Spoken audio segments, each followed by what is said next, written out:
So yun, mayong buntag mga kayo no. Ay, natag probinsya yun ang atong tirada ron kay nakauli mo tag probinsya, sakto man gyud kayo. Kay daghag pista diri ron. Ay, tiba libre tag pamahaw, libre na sad tag paniud to apil paniha. Mao ni gingon bisag kabasakan asudlo na basta kaon adtuon sa niya mong tour guide lagi. Naunsa na mong tour guide ay murag lashing man gamay. Ay among pamistahan ron murag layo-layo gud siya sa highway ba, murag musud siya gamay, musud kag pila mo labang kag pila ka sapa, pila ka basak og pila ka bukid.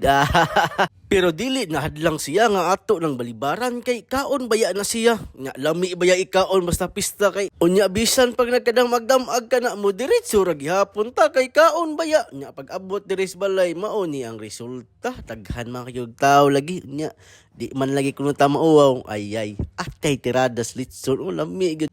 Pero mag-focus ta litson kay ang litson baya kay tagsara gid ko makakaon ana in town. Oy, siyempre, kay layo man tagidayuhan, dili mawala ang kanon na dagahan kayo, no? Unya, wata kabalo ba sa atong kalinyada na manaytay mga chika diri nga ato sa kaila ay mamistahay group manday sad ni sila. ay. Unya, fast forward dayon na human nag-inom, namulutan, ay sikulas na matik. Unya, maora gupod to. Maraming salamat and thank you!